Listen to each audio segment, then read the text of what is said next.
Hi, I'm Kendall Trotter. And I'm Steve Hawks. Welcome to this edition of the Las Vegas Real Estate Update.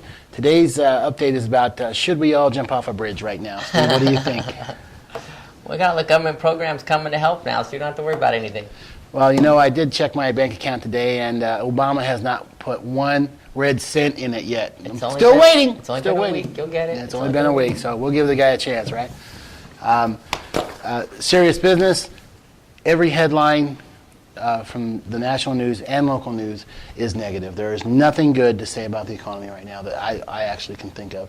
Well, this is when they say, blood's in the streets, so there's no doubt about that right now. The all these government programs, that's the main thing that's going on right now, how to help the housing with these government programs.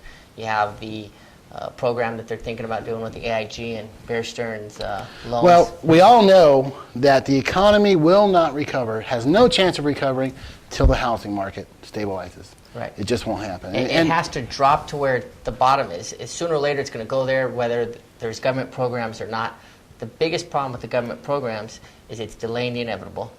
And even if they do this principal reduction amount, well, what about another year from now? Then you have to go back to these same people that you reduced their principal amount, and they're upside down again. More work, just like the loan modifications. They need to take a look at the loan modifications. The reason why the loan modifications don't work is because the houses have kept on dropping.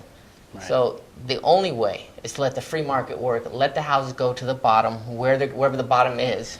Nobody knows where the bottom is. Actually, our prices here in Southern Nevada are absolutely way under what they were pre-boom.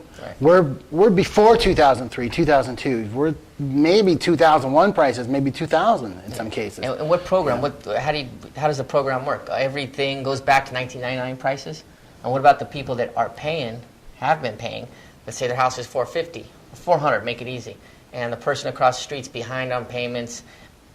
The government lowers their principal to $200,000. But the guy on the other side of the street who still kept his, we talk about this all the time. Yeah. If you're going to do it for one person, then doesn't it have to be fair across the board? I mean, it's not even about fair. It's about what eventually will happen. Because once the public starts finding out they're doing this, then nobody's going to make the payment. Then you're going to have a 100% default. Right. The object is to get people into homes they can afford. Right. Regardless of how we do it. The easiest and sure way of people getting into homes that they can afford is letting the prices go to where people can afford them. Right. Which we are rapidly getting there. Yeah, we're getting there. And if they keep on putting these programs in, for example, they've brought down the interest rate artificially low by doing different things that we don't have time to discuss.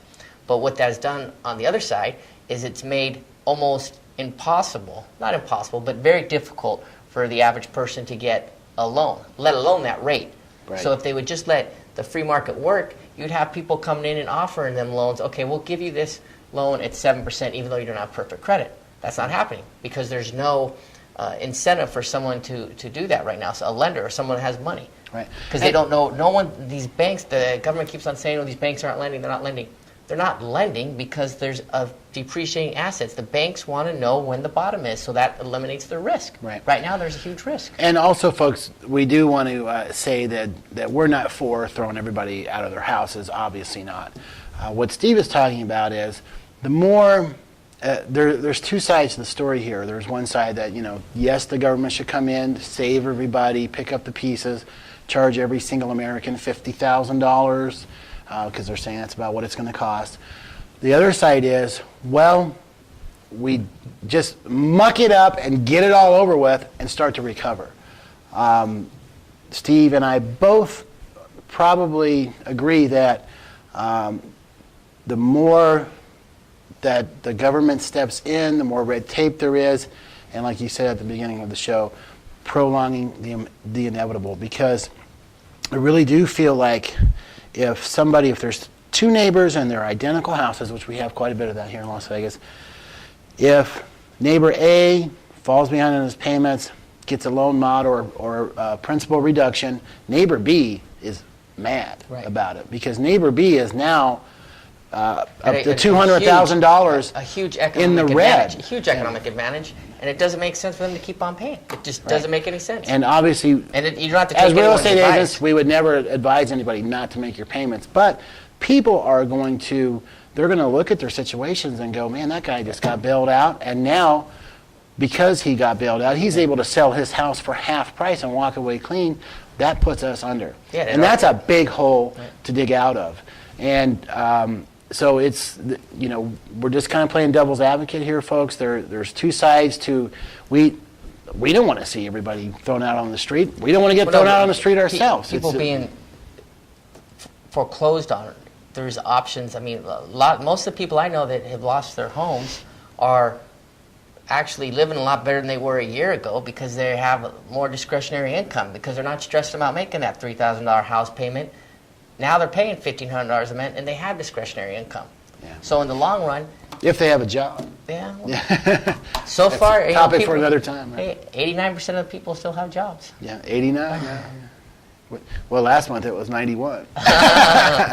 So, anyways, this is a huge, thick topic that we're never going to solve in 7 to 10 minutes that we have to do these. But there is, if you keep an open mind, and the government is actually going to spend $50,000, I think is what they said. I heard on the news. Per person? Per every American. I mean, that's women and children and men, and it doesn't matter. See, the one thing that'll work for sure is letting the free market work. A lot of people say, hey, just give everybody $50,000. They'll go out to eat, they'll go buy cars, problem solved. That's right. Unemployment would go back down to next to nothing. If you couldn't find a job and every American had $50,000 in the pocket, that would be that'd be pretty tough. If that happened, who would pay for AIG's corporate parties? Yeah. Or Citigroup's plane? Yeah, that's a whole other topic too. Or John Thane's office for $1.2 million. Right. So, anyways, folks, be careful what you wish for, because you may just get it. I'm Kendall Trotter. I'm Steve Hawks. Thanks for tuning in to this edition of the Las Vegas Real Estate Update. See you soon.